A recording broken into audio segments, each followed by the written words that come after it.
எல்லோரும் நல்லா இருக்கீங்களா? இன்றைக்கான பதிவு கம்பீரம். கம்பீரம் எதில் இருக்குது தெரியுமா? அன்பா, உண்மையா, நேர்மையா, அடுத்தவங்களுக்கு உதவியாக இருப்பதில்தான் நம்முடைய கம்பீரம் இருக்குது. கண்டிப்பாக ஒவ்வொரு மனிதனுக்கும் இருக்க வேண்டிய தகுதிகள் இருக்குது பார்த்திங்களா? அன்பு, நம்ம முடிந்த வரைக்கும் அன்பாக இருக்கணுங்க. உண்மையாக இருக்கணும். வாயை திறந்தாலே பொய்யா பேசுகிறாங்க பாருங்கள். பொய் அந்த பொய்யிலே ஊறி வளர்கிறவங்க இருக்காங்க. ஆனால் அப்படி இருக்கக்கூடாது. உண்மையாக இருக்கணும், நேர்மையாக இருக்கணும். ஒரு மனிதன் நேர்மையாக அடுத்தவங்களுக்கு உதவியாக இருந்தாலே, இது எல்லாமே இருந்தாலே சுய ஒழுக்கத்தோடு அந்த மனிதன் இருக்கிறான்னு அர்த்தம். அந்த சுய ஒழுக்கத்தோடு இருக்கிறவன் தான் கம்பீரமான ஒரு மனிதன். பார்த்துக்கோங்க, மனிதர்களாக இருப்பாங்க.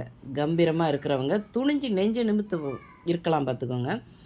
இதே நம்ம அன்பாக இருந்தால் குற்றம் சொல்கிறவங்க, உண்மையாக இருந்தால் வாயை திறந்தா பொய்யா பேசுகிறவங்க, நேர்மைங்கிறது கிடையாது. ஏன்னா ஒழுக்கம் இல்லாதவர்களுக்கு, சுய ஒழுக்கம் இல்லாதவர்களுக்கு தான் இந்த விஷயங்கள்லாம் இருக்காது. பார்த்துக்கோங்க, நேர்மை இருக்காது.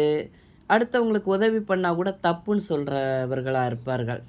ஆனால் அப்படி நம்ம இருக்கக்கூடாது. நம்மளுடைய சுய ஒழுக்கம், சுயமரியாதையோடு நம்ம கம்பீரமாக நம்ம வாழணும். பார்த்துக்கோங்க. இந்த சுய ஒழுக்கம் இல்லாதவர்கள் லிஸ்ட்டில் நம்ம போயிடக்கூடாது. நாம் இத்தனை அன்பாகவும் நம்ம இருந்து பாருங்களேன். அந்த அன்பாக உண்மையாக நேர்மையாக வாழ்ந்து பாருங்களேன். நெஞ்சை நிமித்தி நம்ம வாழலாம்.